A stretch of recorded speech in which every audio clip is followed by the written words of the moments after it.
আজকে দেখুন এসএসসি বলুন সরকারের অপরিসীম দুর্নীতির কারণে টাকা দিয়ে যারা চাকরি নিয়েছে তাদের চাকরি মুখ্যমন্ত্রী বজায় রাখতে চেয়েছেন। বারবার যখন কোর্ট লিস্ট চেয়েছে, যোগ্যদের প্রকৃত লিস্ট চেয়েছে, তখন সেই কারণে আজকে আমাদের চাকরি চলে গেছে। আজকে আমরা ডিআই অফিসে তালা ঝুলিয়ে দিই,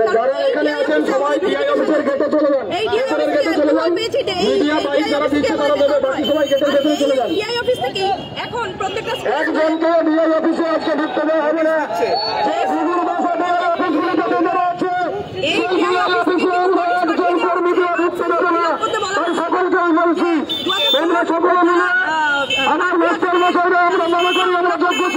এটা কেন পাঠানো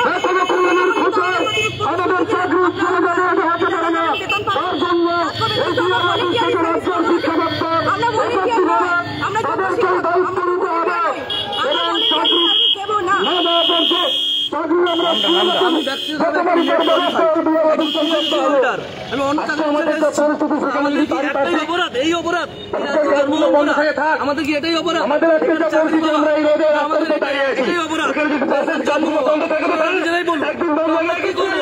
আজকে আমরা হয়েছি, অন্যান্য কোনো প্যানেলও হতে পারে, তাহলে এই রাজ্যে কোনো চাকরি সুরক্ষিত নয়। তো আমরা কোথায় যাবো? 50 বছর তারা বাচ্চাদের পরীক্ষা দিবে, তাহলে অযোগ্যদের বাদ দেওয়া হোক, সেই জায়গায় যারা ওয়েটিং আছে তাদের নেওয়া হোক এবং যোগ্যদের রিপ্যানেল করা হোক।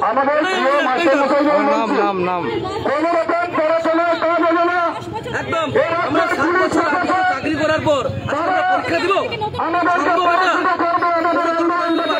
আজকে কি কর্মসূচি আছে আপনাদের? আমাদের কর্মসূচি হচ্ছে আমরা ডিআই অফিসে এরাও জানে অযোগ্য কারা, ওদের জন্য কেন বঞ্চিত হবো? মুখ্যমন্ত্রীর যে অনুরোধ, একটা স্থান দিন। আমার নাম ডক্টর রতন বাড়ি,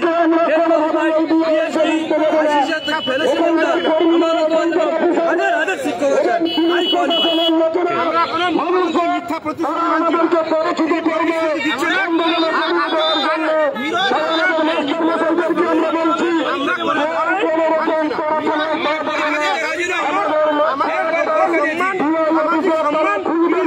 আমার নাম আমার নাম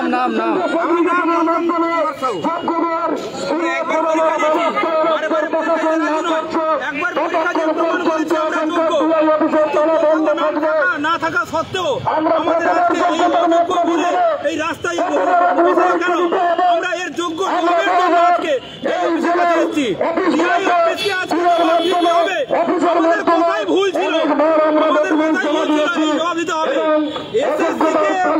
করে হয়েছে সুপ্রিম কোর্ট,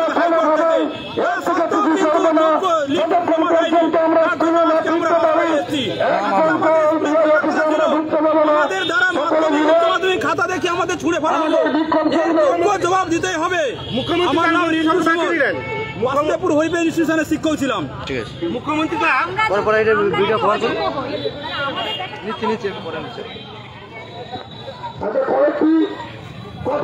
কয়েকটি পরিবার আছে, ফ্যামিলি আছে, কয়েকটি দোকানদার আছেন, তাদের অসুবিধা না করেই আমাদের বিক্ষোভ চলবে। পরিবার আছে, সেই সমস্ত পরিবারকে যাতায়াতের ব্যবস্থাটা করে দিতে হবে। শুধুমাত্র কর্মচারী এবং পুলিশ তাদের মানুষজন ছাড়া আর বাকি সবাই যাতায়াত করতে পারবে।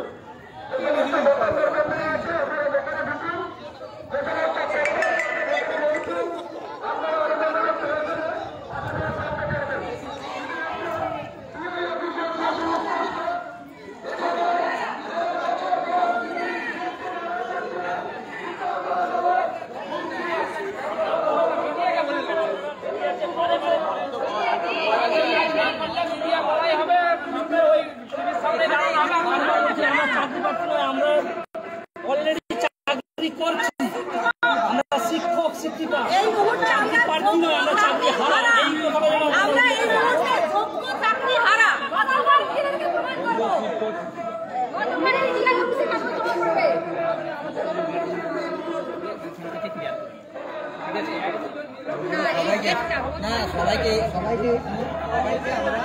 এখানে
যে নির্দেশ যে বলেছিল যে স্কুলে যাওয়ার জন্য, এখন আপনারা কি বলবেন? মুখ্যমন্ত্রী নেতাজি ইন্ডোর স্টেডিয়ামে এসে কি বললেন? বললেন যে আপনারা ভলেন্টিয়ারি সার্ভিস দিন। আমরা কি ভলেন্টিয়ার? আমরা ভলেন্টিয়ার নই, আমরা যোগ্য শিক্ষক। আমরা আমাদের মেধার ভিত্তিতে সবকিছু একাডেমিক্সের ভিত্তিতে পরীক্ষা দিয়ে, ইন্টারভিউ দিয়ে, কাউন্সিলিং এর মাধ্যমে যোগ্যতার ভিত্তিতে নিযুক্ত হয়েছে। কেন আমাদেরকে এই জায়গায় নামালেন উনি? ভলেন্টিয়ার শিক্ষক কাদের বলে? স্বেচ্ছাশ্রম কাদের দিতে হয়? আমরা কেন স্বেচ্ছাশ্রম দেবো? কেন ভলেন্টিয়ারি করবো? আমাদের প্রত্যেকের পরিবার আছে, সংসার আছে। এবং এছাড়াও বিআই অফিস থেকে প্রত্যেকটা স্কুলে ফরম্যাট পাঠানো